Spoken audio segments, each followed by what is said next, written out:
Hi everyone. My life has become like a telenovela, and I need to share what is happening. I'm Leslie, 36 female, and I met Peter, 38 male, online about 5 years ago.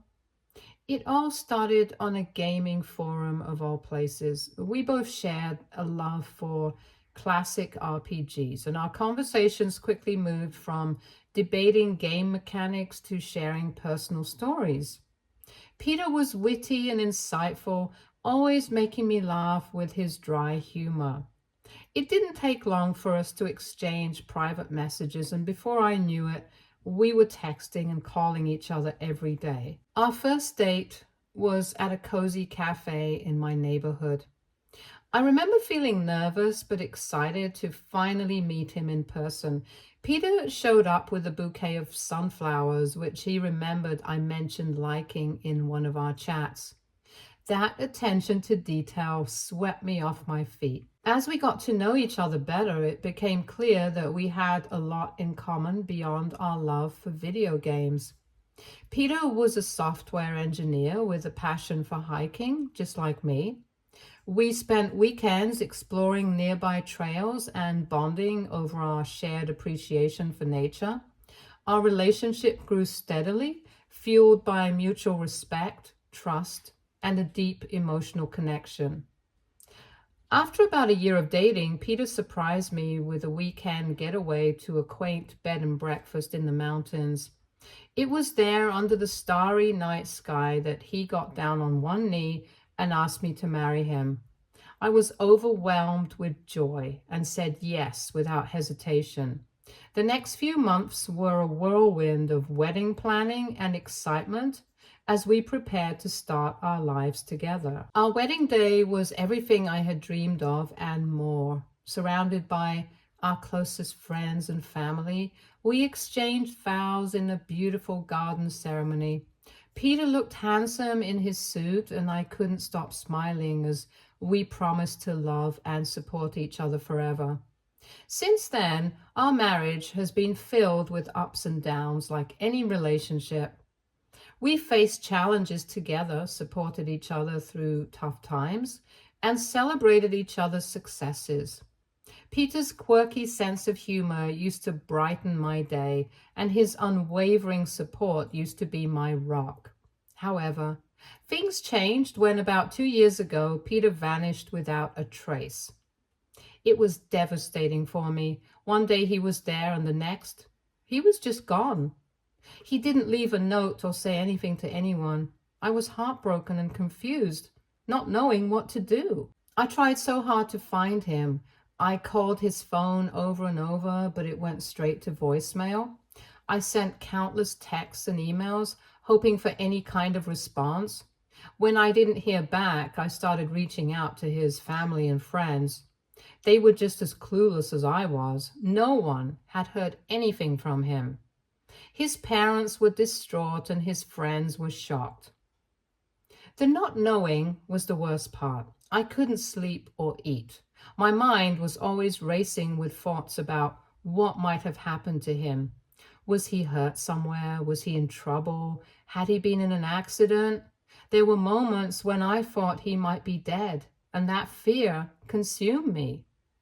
I even contacted the police, and they took my report and asked a lot of questions, but in the end, they couldn't find him either. They told me they would keep looking, but as the days turned into weeks and then months, I started to lose hope. It felt like I was living in a nightmare that I couldn't wake up from. I put up missing person flyers all around the neighborhood and on social media, hoping someone might have seen him. I checked hospitals and shelters, thinking maybe he had been found and taken somewhere. But every lead turned into a dead end. It was like he had just disappeared into thin air. During this time, my life was in shambles. I took time off work because I couldn't focus on anything other than finding Peter. My friends tried to support me, but there was only so much they could do.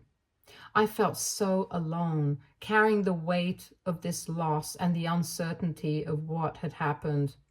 The days dragged on, each one blending into the next. I spent hours online searching for any clues or tips on how to find missing people. I joined support groups for spouses of missing persons, trying to find some comfort and advice from others who had gone through similar situations. It helped a bit to know I wasn't alone, but it didn't bring Peter back. People would ask me if I thought he had left on purpose, but I couldn't believe that. Peter wouldn't just leave without saying anything. We were happy, or at least I thought we were. It didn't make any sense. I kept going over our last conversations, trying to find any hint or clue that I might have missed, but there was nothing. As time went on, the harsh reality began to sink in. I might never find out what happened to Peter. It was a hard pill to swallow, but I had to start picking up the pieces of my life.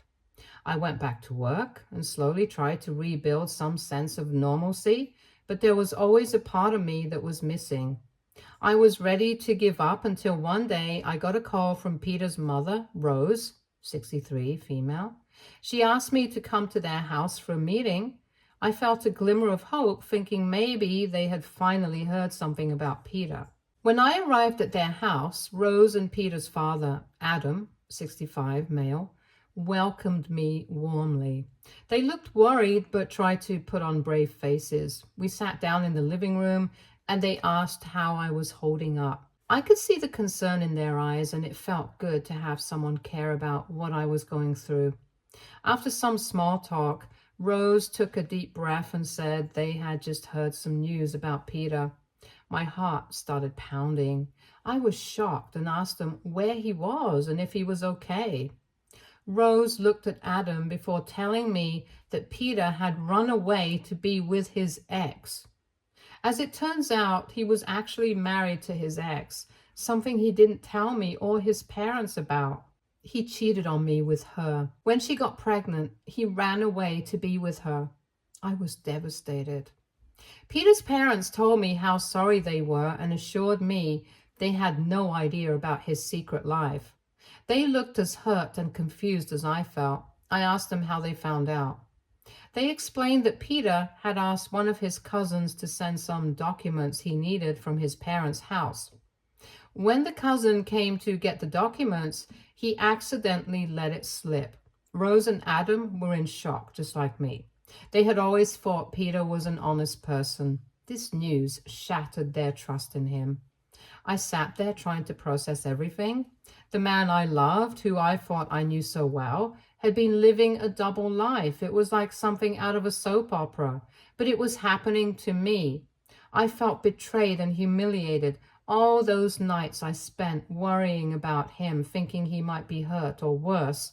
And he was with his ex, living a lie. Rose held my hand and apologized over and over, saying they wished they could have done something to prevent this. Adam, usually a stoic man, had tears in his eyes as he told me they were there for me and would support me in any way they could. It was a small comfort in the midst of all this pain. I left their house feeling numb. The drive home was a blur. I kept replaying everything in my mind, trying to understand how Peter could do this to us. How could he just disappear and leave so much hurt behind?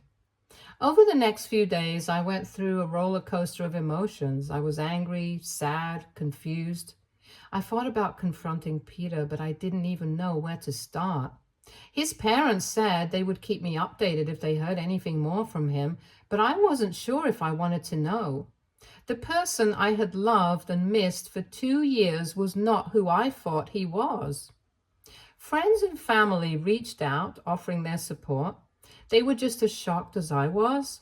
I found some comfort in their kindness, but it was hard to shake off the feeling of betrayal. I decided to focus on myself, trying to heal from this unexpected and painful chapter in my life. Eventually, I realized that Peter's actions were a reflection of his own issues, not mine. I deserved honesty and love, and I wasn't going to let his betrayal define me. It was a long road to recovery, but I took it one day at a time, finding strength in the support around me. A few days later, Rose and Adam visited me at my house. They wanted to know how I was doing. It was nice to see them again, though it brought back all the painful memories. We chatted for a bit, just some small talk about how I was holding up and what I had been doing. After a while, Rose and Adam exchanged a look. Rose reached into her bag and pulled out a big envelope. She handed it to me and said they wanted to give me something. I opened the envelope and saw a big check inside. I was stunned. I looked at them and asked why they were giving me this. The check was for a huge amount, more money than I had ever seen at once. Rose explained that they wanted to ensure I was taken care of, especially after everything that had happened. They felt responsible in some way and wanted to help me get back on my feet. I tried to give it back to them, insisting that I couldn't accept such a generous gift, but they wouldn't take it. Adam put his hand on my shoulder and said they had talked about it a lot and it was the right thing to do. They knew I had gone through a lot and wanted to help make things a little easier for me. Over the years, Rose, Adam, and I have stayed in touch. We aren't exactly close, but there is mutual respect and understanding between us. They check in on me from time to time, and I let them know how I'm doing. It's been comforting to have that connection, even though it came from such a painful situation. My wedding had essentially been annulled because of Peter's betrayal. To this day, it is hard for me to trust anyone. But things changed about 2 weeks ago. I got a text from an unknown number saying it was Peter and he wanted to meet me. Just like that. So many emotions started flowing through me all over again. I texted him back saying there was nothing to talk about and blocked his number. I didn't think he deserved a chance to explain his actions, but then he called me from another number and hearing his voice was painful. He said it was really important that he talk with me and that he was only asking for 10 minutes of my time. I didn't know what to say. I froze and then eventually said yes. We agreed to meet at a coffee shop we used to visit. I arrived early, feeling anxious and unsure about what to expect. When Peter walked in, I barely recognized him. He looked tired and worn out. He sat down and for a few moments we just looked at each other in silence. Finally, he started talking. He apologized for everything, saying he never meant to hurt me. He explained that his ex had contacted him out of the blue, claiming she was pregnant with his child. He felt torn and panicked. Instead of facing the situation like an adult, he ran away. He admitted that he was scared and didn't know how to handle it. Peter told me that things didn't work out with his ex. They had split up again, and he was left alone to raise their child. He said he had realized how much he had messed up and wanted to make things right. He asked for my forgiveness and said he needed my help with the baby. I let him speak at the cafe, but I was furious. I told him that I did not forgive him. He said he was sorry for leaving me hanging for 2 years and that he still loves me and wants me back. Then he dropped a bombshell. He knew I always wanted to have a baby, and now we could raise his and his ex's daughter together. I almost laughed in his face. Peter tried to explain more, saying he realized how much he had messed up and that he wanted to make things right. He said he had been thinking about me every day and regretted his actions deeply. He admitted that running away was the biggest mistake of his life. As he talked, I could see the desperation and sadness in his eyes, but it didn't make me feel any better. I interrupted him and said, "You think you can just waltz back into my life and we'll play happy family with your child from an affair you never told me about? You lied to me for years, disappeared without a word, and now you expect me to help raise your daughter?" Peter looked down, clearly hurt by my words, but I didn't care. I had every right to be angry. He tried to defend himself, saying he was scared and didn't know how to handle the situation. He said he thought he was doing the right thing by leaving to deal with his ex and the baby. He kept saying he wanted to come back sooner, but was too ashamed and didn't know how to face me. "Too ashamed?" I said, my voice rising. "Do you have any idea what you put me through? I thought you were dead. I contacted your family, friends, and the police. I spent every day in agony not knowing where you were or if you were okay. And all this time, you were with her, raising a child you never even mentioned."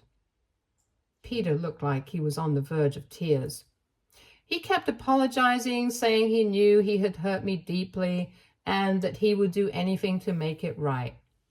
He said he still loved me and believed we could work through this together. He talked about how much he missed me and how he wanted us to be a family. I shook my head. You can't just come back and expect everything to be okay. Trust doesn't work like that. You broke it, and I don't know if it can ever be fixed. I stood up, ready to leave. I need time to think about all this, but right now, I can't even look at you. Peter begged me to stay, saying he would wait as long as it took for me to forgive him. He said he would do anything to prove that he was serious about making amends. He even offered to go to therapy, both individually and as a couple, if that's what it took. We were now outside the cafe, and Peter told me that he was sorry and that I should let him make it up to me for the past 2 years. I told him that I didn't need anything from him. I explained that his parents had already told me about his previous marriage a few months after he left. They had even given me a big fat check as compensation for what Peter had put me through. He looked shocked and said he didn't believe me, accusing me of lying just to make him feel bad. I pulled out my phone and showed him a photo of the check. His eyes widened, and he looked even more hurt. "This is ridiculous," he said.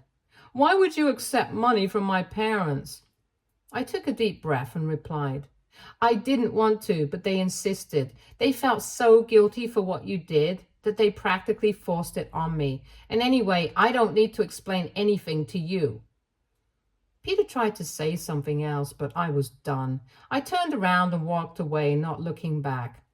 As I walked, I felt a mix of relief and sadness. It was like closing a chapter that had caused me so much pain. For the next few days, I felt lighter. I had finally told Peter how I felt and made it clear that I wasn't going to let him back into my life easily. But there were still moments of doubt and confusion.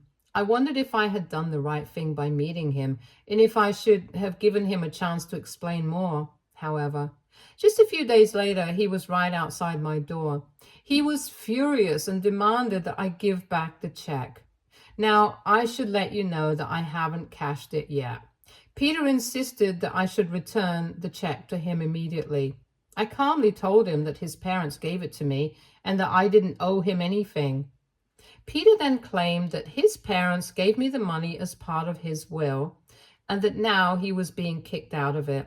I almost laughed at the absurdity of it all. I told him that whatever his parents decided to do with their money was up to them, and that if he was mad about it, he should take it up with them.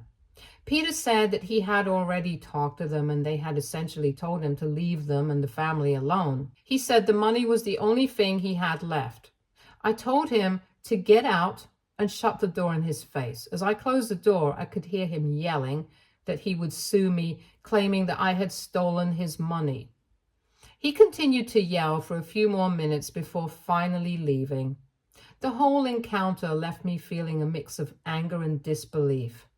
How could Peter still think he had any right to demand anything from me after everything he had done? His parents had given me the check as a way to help me move forward, and now he was trying to take that away too. I decided to reach out to Rose and Adam to let them know what had happened. They were very understanding and assured me that the check was indeed meant for me and that Peter had no right to ask for it back. They apologized once again for his behavior and told me not to worry about his threats. Despite their reassurances, I couldn't help but feel a bit uneasy.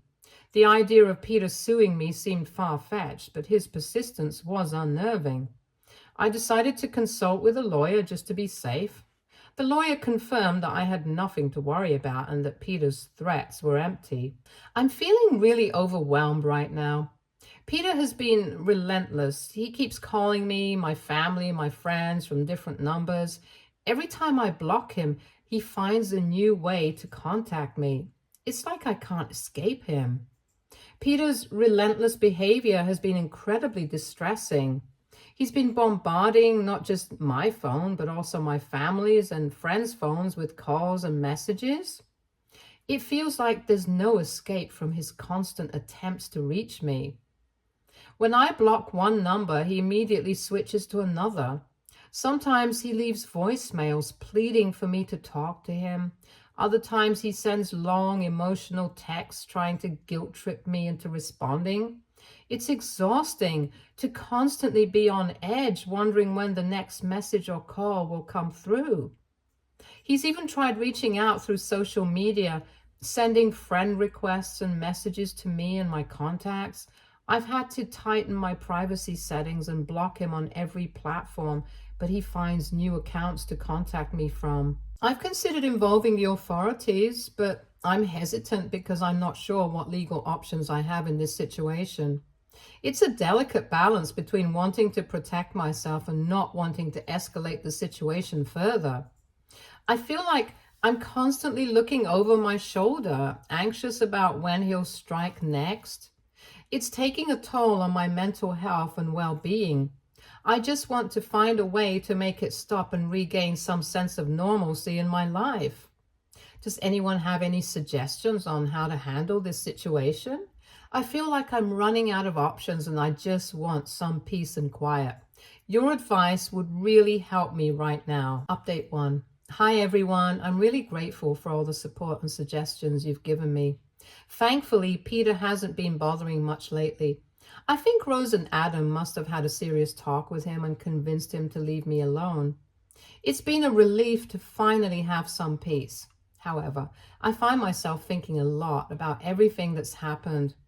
I hope it doesn't make me sound like a bad person, but I have to admit there's a part of me that feels a sense of satisfaction seeing Peter's life fall apart. After all the pain he caused me, it's hard not to feel some sort of justice in knowing that he's facing consequences. The only person I truly feel sorry for in this whole situation is Peter's baby. His mother has already abandoned him, and it breaks my heart to think about what he must be going through. No child deserves to be caught up in such a messy situation. Moving forward, I am focusing on healing and rebuilding my life. I'm trying to let go of the anger and hurt that Peter caused me and channel my energy into positive things. Surrounding myself with supportive friends and family has been crucial in helping me stay strong and optimistic about the future. Sharing my story here on Reddit has been a cathartic experience, knowing that others have gone through similar challenges and offering support has been uplifting. It's comforting to know that I'm not alone in this journey of healing and self-discovery. Thank you again for all your kindness and encouragement. If anyone has any further advice or experiences to share, I'd love to hear them. Let's continue to support each other through difficult times and celebrate our triumphs together. Update 2. Hi everyone, it's been a roller coaster lately, but here's the latest update on what's been happening. So Peter finally stopped bothering me directly, but unfortunately, he started causing a lot of trouble for his parents instead. They ended up letting him and the baby stay with them for a while just to keep him from harassing me further. Rose, Peter's mom, gave me a call recently to catch up and ended up filling me in on everything that's been going on. Apparently, things with the woman he left me for weren't going well at all. One morning, Peter woke up to find that she had left him a note saying she couldn't handle their situation anymore and had taken off. Now, Peter's living back at his parents' place, relying on them quite a bit. He doesn't have a job at the moment, so he's been going out for interviews while his parents take care of the baby. It's a tough situation all around, and I can't help but feel bad for Rose and Adam.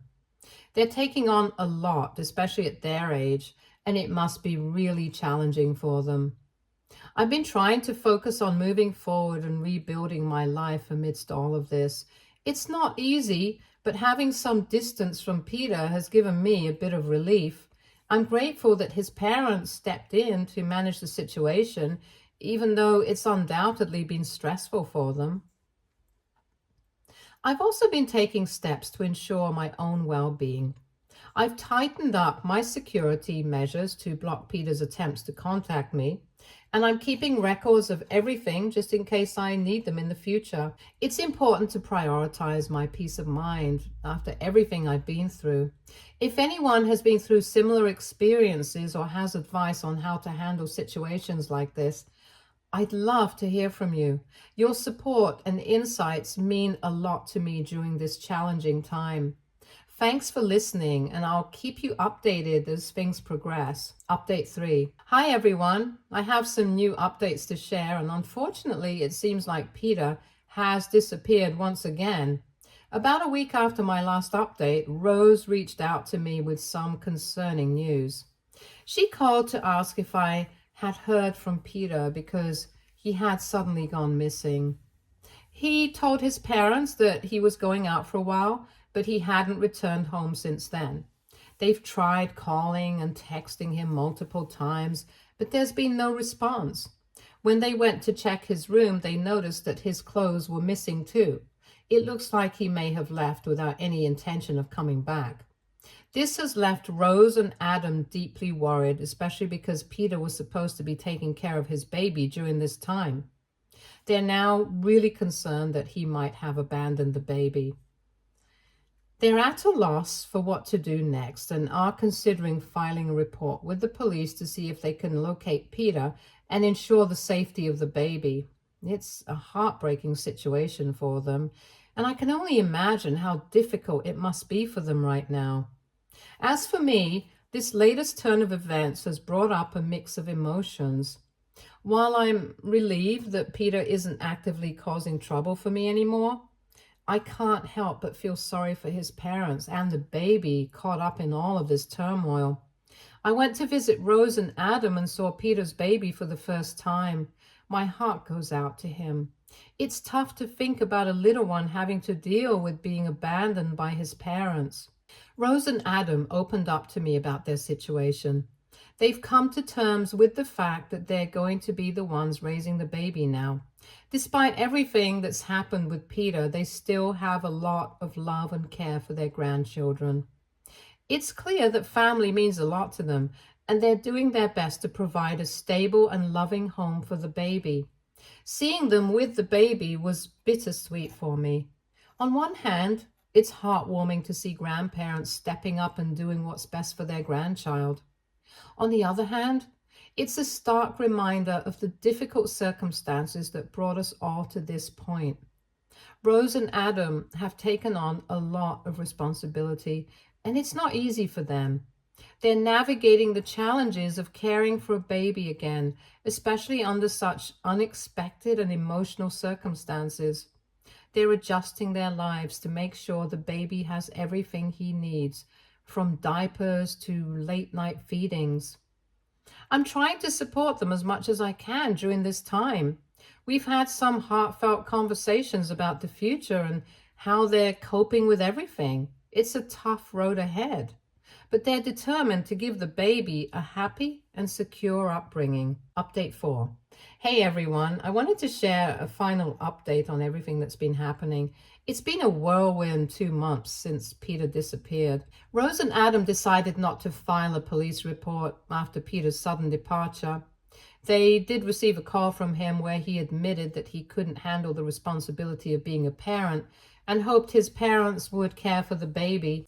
In response, Rose and Adam made it clear that they wanted no further contact from Peter for their sake and the baby's. As for me, I've made a significant decision regarding the check Peter's parents gave me. After much consideration, I decided to cash it and use the money as a down payment on a new house. It feels like a fresh start, a chance to move forward and leave the troubles of the past behind me. The process of buying the house has been both exciting and nerve-wracking. I've been busy with meetings with real estate agents, poring over listings, and finally finding a place that feels like home. It's a small but cozy place that I can call my own, a sanctuary where I can rebuild and focus on my future. Thank you all for following along with my journey and offering your support. Your kind words and advice have meant the world to me during this time of transition. Stay tuned for more stories from our girl relationships.